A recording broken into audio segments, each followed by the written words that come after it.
SLBC ప్రమాదానికి BRS ప్రభుత్వ నిర్లక్ష్యమే కారణమని ఒక ఆరోపణ చేసిండు. టన్నెల్ బోరింగ్ మిషన్లో బ్లేడ్ సమస్య వస్తే దాన్ని తెప్పించకుండా గత 9 ఏళ్లుగా అలాగే వదిలేశారు. దాన్ని రప్పించి ఇప్పుడే పనులు మొదలుపెట్టాం. ఇన్నేళ్లుగా యంత్రాలను అలా వదిలేయడం వల్ల పైనుంచి సీపేజ్ చేరి మట్టి భాగం మెత్తబడిపోయింది. ఇప్పుడు తవ్వడం మొదలుపెట్టగానే కూలిపోయింది. కాంగ్రెస్కు తప్ప తనకు పేరు రాదు అన్న ఉద్దేశంతోనే కేసీఆర్ ఈ ప్రాజెక్టును వదిలేశాడు. కాళేశ్వరంలా ఇందులో పెద్దగా కమిషన్లు కూడా రావన్నది మరో ఉద్దేశం కావచ్చు. కాళేశ్వరంపై ఎన్డీఎస్ఏ నివేదిక మేరకు చర్యలు తీసుకుంటాం. సొంత నిర్ణయాలు తీసుకోవడానికి నేను కేసీఆర్లా 80,000 పుస్తకాలు చదవలే. బీఆర్ఎస్కు బీజేపీ వత్తాసు. ఫోన్ ట్యాపింగ్ కేసులో కేంద్రం బీఆర్ఎస్కు సహకరిస్తోంది. ఇందులో ప్రధాన నిందితుడు ప్రభాకర్ రావును అమెరికా నుంచి రప్పించడానికి ఇప్పటివరకు చర్యలు తీసుకోలే. ఆయన లేకుండా కేసు కొలిక్కి రాదు. ఎట్లా మీరు డిసైడ్ చేస్తారు ఆయన లేకుండా కేసు కొలిక్కి రాదని? పుసుక్కున ఆయన కథమై ఆయన క్యాన్సర్ వచ్చిందని నానే వచ్చింది అనుకుందాం, పొరపాటున అనుకోవద్దు కానీ అనుకుందాం. ఎందుకంటే ఆయన చేసిన మహాపాపం వల్ల ఎంతోమంది ప్రాణాలు కోల్పోయారు. పోతేంది సరే, అట్లా కూడా కోరుకోవద్దు మనం. ఒకవేళ క్యాన్సర్తో ఆనే ఏమైనా అయిందనుకో, ఇక కేసు క్లోజేనా? నేను అడుగుతున్నా, కేసు క్లోజేనా? ఇక ఇప్పుడు కేంద్రానికి ఎంత బాధ్యత ఉందో రాష్ట్ర ప్రభుత్వానికి కూడా అంతే బాధ్యత ఉంది. ఫోన్ ట్యాపింగ్ కేసులో నాట్ ఓన్లీ కాంగ్రెస్ లీడర్లు ఇక్కడ రాష్ట్రంలో ఉన్న వాళ్ళే కాదు కదా బాధితులు, కేంద్రంలో ఉన్న వాళ్ళు కూడా బాధితులే. బిఎల్ సంతోష్ దగ్గర నుంచి జడ్జిలు కూడా బాధితులే పాపం. జడ్జిల ఫోన్ కూడా ట్యాప్ చేసిరు. మరి ఇంత పెద్ద దేశద్రోహం కేసు ఇది, అంతకంటే భయంకరమైన కేసు ఇది. అంత పెద్ద కేసుని దేశంలో ఒక ఇదిగా విచారించాల్సిన ఈ కేసుని మొత్తం సైడ్ ట్రాక్ పట్టిస్తున్నారు కదా. ఇప్పుడు ఏమంటున్నా మళ్ళీ ప్రభాకర్ రావు రాకుంటే ఎట్లా? ప్రభాకర్ రావు మీరే తీసుకురావాలి. మరి ఎవరు తీసుకురావాలా? మేం బాధ్యతలన్నీ సక్రమంగా నిర్వర్తిస్తుంటే కేంద్రం ఏమీ చేయట్లే. ఫార్ములా ఈ కేసులో కేటీఆర్కు నోటీసులు ఇచ్చిన ఈడీ ఇంతవరకు ఏం చేసింది? బీఆర్ఎస్ అవినీతి కేసులను సీబీఐకి అప్పగించాలని బీజేపీ నాయకులు డిమాండ్ చేస్తున్నారు. వాటిని అడ్డం పెట్టుకొని బీఆర్ఎస్ను విలీనం చేసుకోవాలన్నదే వారి ఉద్దేశం. బీఆర్ఎస్ గత లోక్సభ ఎన్నికల్లో పరోక్షంగా బీజేపీకి మద్దతు ఇచ్చింది. ఇప్పుడు ఎమ్మెల్సీ ఎన్నికల్లోనూ బీజేపీని గెలిపించేందుకే పోటీకి దూరంగా ఉంది. గత 10 సంవత్సరాల్లో ఇతర పార్టీల వారిని చేర్చుకొని మంత్రులను చేసినప్పుడు రాని ఉప ఎన్నికలు ఇప్పుడు వస్తాయని కేటీఆర్ ఎలా చెబుతున్నారో నాకు అర్థం కావట్లేదు. సో ఇంకొక విషయంలో క్లారిటీ ఇస్తున్నారు. అసలు బై ఎలక్షన్ ఎట్లా వస్తాయని అంటున్నారు. మరి ఒకవేళ సుప్రీంకోర్టు చెప్తే బై ఎలక్షన్స్ రాకుండా ఉంటాయా? ఇప్పుడు సుప్రీంకోర్టు మొన్న ఏమన్నది? మీరు డిసైడ్ చేస్తారా స్పీకర్ కార్యాలయం, మేము డిసైడ్ చేయాలనా అని అన్నది. మరి ఒకవేళ సుప్రీంకోర్టు డిసైడ్ చేసి ఈ లోపుగా మీరు చర్యలు తీసుకోవాలి అని అంటే మీరు కేసీఆర్ని దీంట్లో ఇన్వాల్వ్ చేయకుండా వాళ్ళు దొంగలు అయిపోయింది ఇక వాళ్ళ పని. What about you? అంటే మీరేం చేయబోతున్నారు? మీకున్న స్టాండ్ ఏంటి? వేరే పార్టీ నుంచి మీ పార్టీలోకి తీసుకున్న ఎమ్మెల్యేల మీద వేట్ వేస్తారా? బై ఎలక్షన్స్ వస్తాయా? లేదు వాళ్ళ పార్టీలోకి వాళ్ళని పంపించేస్తారా?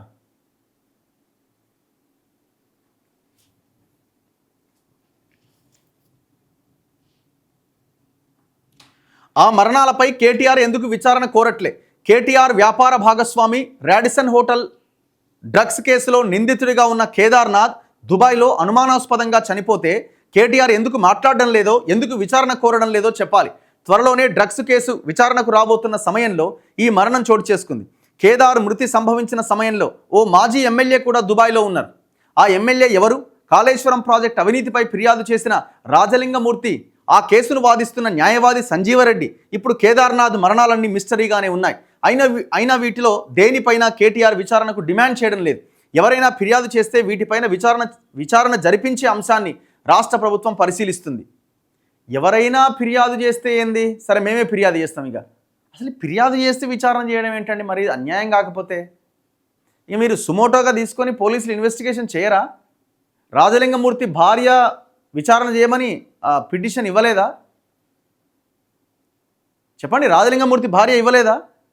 సంజీవరెడ్డి హార్ట్ అటాక్తో చనిపోయారన్నారు. ఎవరు? రాజలింగమూర్తి పిటిషనర్గా, సంజీవరెడ్డి అడ్వకేట్గా చాలా కేసుల మీద, ఇప్పుడు మేడిగడ్డ కేసు దగ్గర నుంచి భూపాలపల్లిలో భూములకు సంబంధించిన కబ్జాలు, అక్కడ ఫారెస్ట్ ల్యాండ్, ఇంకా చాలా వాటి విషయాల్లో కొట్లాడుతున్నారు వాళ్ళు.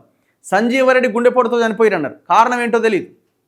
ఇప్పుడు రాజలింగమూర్తి హత్య తర్వాత ఆ మరణం ఏం జరిగిందన్నది అందరికీ మిస్టీరియస్గా మారిపోయింది. మరి మీరు ఎంక్వైరీ చేయాలి కదా ఇమీడియట్గా.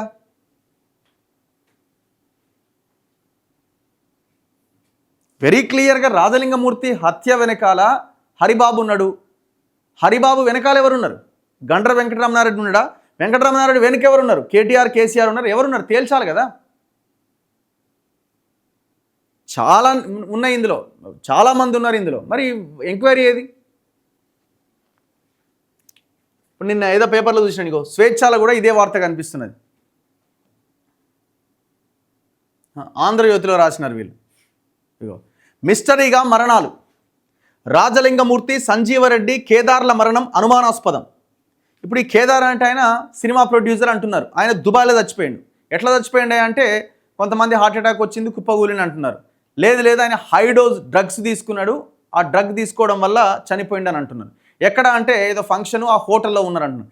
ఎవరెవరు ఉన్నారు ఆ హోటల్లో అంటే ఆ హోటల్ రూమ్లో ముగ్గురే ఉన్నారు. ఒక లేడీ ఉన్నది, ఆయన మాజీ ఎమ్మెల్యే పైలట్ రోహిత్ రెడ్డి ఉన్నాడు, అండ్ ఈ కేదార్ ఉన్నాడు అని అంటున్నారు. మేము ఒక వీడియో పెట్టినాం నిన్న మార్నింగ్ న్యూస్లో. నిన్న పైలట్ రోహిత్ రెడ్డిని ప్రశ్నిస్తున్నారట, అరెస్ట్ అయ్యిండేమో అన్న వార్తలు వస్తున్నాయి. ఇది స్టేట్మెంట్ కాదు కానీ వార్తలు అయితే వస్తున్నాయని అన్నాం. ఇప్పుడు ఇవాళ పేపర్లో కూడా రాసిరు. ఇందులో ఇదే ఆంధ్రజ్యోతిలో ఒక మాజీ ఎమ్మెల్యేని ప్రశ్నించడానికి. ఇక మాజీ ఎమ్మెల్యే ఎందుకు, ఆయనే. నిన్న నాకు ఆ వీడియో చూసిన తర్వాత బాగా వైరల్ అయింది. రోహిత్ రెడ్డి నాకు ఫోన్ చేసిండు, పైలట్ రోహిత్ రెడ్డి. అరే నేను హైదరాబాద్లో ఉన్నా, ఇగో నా ఇంట్లోనే నేనే ఉన్నా అని మరి అంటే సరే మరో వీడియో రిలీజ్ చేయండి అని చెప్పిన. సో ఆయన వీడియో రిలీజ్ చేసిన, హైదరాబాద్లోనే ఉన్నా అది ఇదని. దాన్ని కూడా మనం అప్లోడ్ చేసినాం. చాలామంది ఇంకోటి ఏమంటున్నారు, ఇంకోరు ఛానల్ వాళ్ళు వాళ్ళ ఇంటికి పోయారు.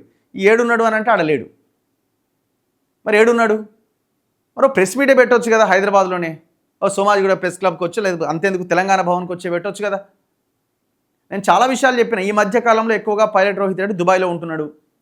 మొన్న బీఆర్ఎస్ పార్టీ కేసీఆర్ కార్యవర్గ సమావేశం పెడితే బయట సెల్ఫీ దిగి లోపలికి పోలే, ఆ మీటింగ్లో లేడు. కొడంగల్లో మీటింగ్ పెడితే లేడు.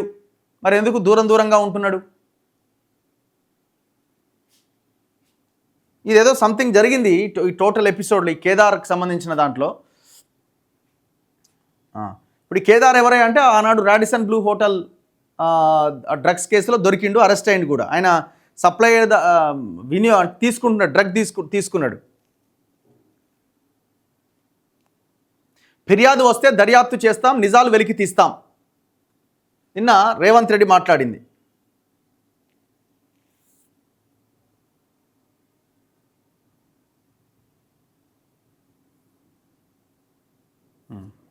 సో ఇది ముఖ్యమంత్రి నిన్న చిట్చాట్లో విలేకరుల సమావేశంలో మాట్లాడిన మాటలు.